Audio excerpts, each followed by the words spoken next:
मार्केटमध्ये जायचं होतं, पण लेकरांना आता डायव्हर्ट करायचं होतं. आता लेकरांना घेऊन जायचं नाही म्हणजे काहीतरी करावं लागेल. मग त्यांना आंबे आणि पपई कापून त्याचं आमिष दाखवलं, सगळ्यांना कडेनी बसवलं आणि म्हटलं खा आणि प्रत्येकाचे व्हिडिओ काढले बघा.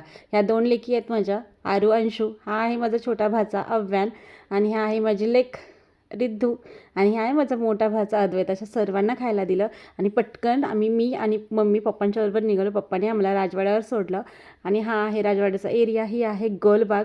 त्याच्यानंतर आम्हाला करायचं होतं कपड्याचं शॉपिंग, त्यामुळे आम्ही निघालो मोती चौकाकडे. तर मोती चौकामध्ये जाताना उजव्या हाताला हे लागतं लाटकड पेढ्याचं दुकान, तर आहे मोती चौक आणि इथून हे आम्ही शिरलो झाऱ्याच्या बोळामध्ये. तर हे आहे झाऱ्याचं बोळ. जे सातारचे राहणारे असतील ना त्यांना ही सगळी ठिकाणं खूप चांगली माहीत असणार आहेत, कारण ही ठिकाणं फार फेमस आहेत बरं का.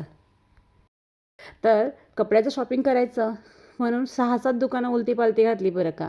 पण मासाहेबांना काही आवडेना, तिला आवडतं ते मला आवडेना. असं करून करून वैतागलो. वर खाली इकडे तिकडे नुसते फिरत होतो.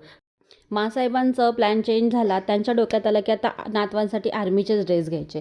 मग फायनली या कन्क्ल्युजनवर पोहोचले की बहिणीला कॉल केला आणि तिला सांगितलं बाई ऑनलाईन मागव, नाही तर तू पुण्यावरून घेऊन ये.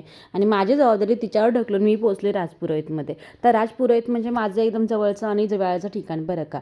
इथे ना कॉलेजमध्ये असताना आम्ही महिन्यातून 2दा तरी यायचो आणि छान असा समोसा खायचो. तेव्हा या समोसाची प्राईज होती 7 रुपये आणि आत्ता या समोसाची प्राईज आहे 20 रुपये. टेस्ट मात्र तीच आहे बरं का. आणि त्याच सगळ्या जुन्या आठवणी जाग्या होतात. फक्त माझी एकच विश आहे की ज्या माझ्या फ्रेंड्स होत्या ना त्यावेळेस कॉलेजमध्ये, त्यांच्याबरोबर हा एकदा मला समोसा खायला भेटला पाहिजे.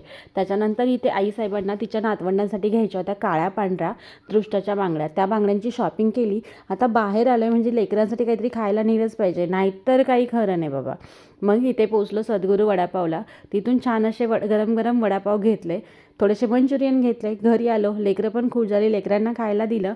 आम्हाला जेवण पण करायचं होतं, आम्ही खाल्लं, जेवण केलं. चला तर मग भेटूया आता पुढच्या व्लॉगमध्ये. बाय.